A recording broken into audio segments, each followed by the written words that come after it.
वो किराए के छोटे से घर में रहकर तंग आ चुका था। तुरंत ही उसे एक आलीशान घर मिल गया।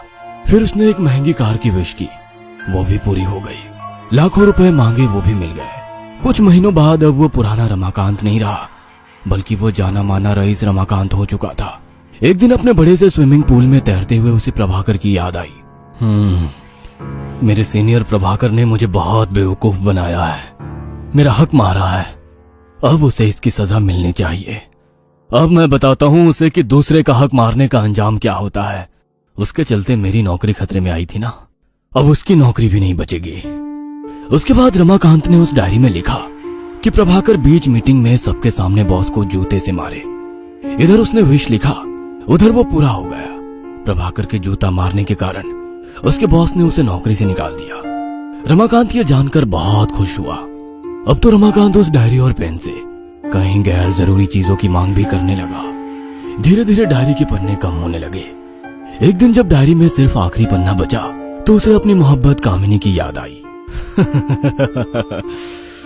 आज मेरे पास सब कुछ है, सब कुछ, दौलत, शोहरत, महंगी गाड़ी, आलीशान घर, बस मेरी महबूबा कामिनी ही नहीं है। मुझे नहीं लगता है अब उसे मेरे पास आने से कोई दिक्कत होगी। रानी की तरह रखूंगा मैं उसे, रानी की तरह। आज इस डायरी में आखिरी विश लिखकर उससे शादी कर लूं, फिर जिंदगी आराम से कटेगी। ये सोचकर वो डायरी के आखिरी पन्ने में अपनी आखिरी विश लिखने लगा। लेकिन ये क्या, वो उसके आखिरी पन्ने में अपनी आखिरी विश लिखने की लाख कोशिश करता, लेकिन वो लिख नहीं पाता। वो बहुत परेशान हो गया। परेशान होकर वो जिन्नों को बुलाने लगा। अचानक वो जिन्न उसके सामने प्रकट हो गया। जिन भाई, ये देखो, तुम्हारी जादुई डायरी और पेन खराब हो गई है। मैं इस पर अपनी आखिरी विश लिखना चाह रहा हूँ, लेकिन मैं लिख नहीं पा रहा। प्लीज तुम मेरी मदद कर दो ना। रमाकांत, इस डायरी की एक बात तो मैं तुम्हें बताना ही भूल गया। इसके आखिरी पेज पर तुम नहीं लिख सकते। इसके आखिरी पेज पर मैं अपनी विश लिखूंगा। तुम्हारी विश?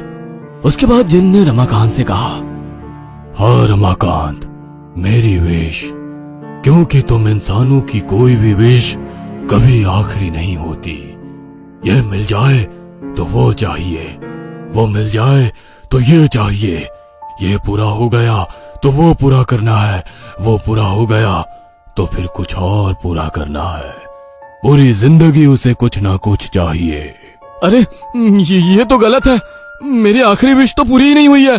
मैंने कहा ना, कोई विश आखिरी नहीं होती। तुम्हारी विश क्या है? तुम क्या लिखने वाले हो इस पन्ने पर?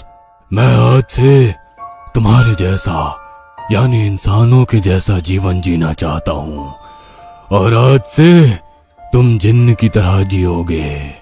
अरे ऐसा मत करो भाई, मुझे नहीं बनना जिन्न, मुझे आदमी ही रहना है। तो इसके लिए तुम अपनी तरह ही एक लालची इंसान को खोजो, उसकी मदद करो जैसे मैंने तुम्हारी की थी, फिर ये विश वाली डायरी उसे दे दो। ये कहकर जिन्न ने उस डायरी में अपनी विश लिख दी। उसके बाद वो इंसान में तब्दील हो गया और रमाकांत जिन्न में। रमाकांत के लालच और आखिरी विश की चाहत ने उससे उसका सब कुछ छीन लिया।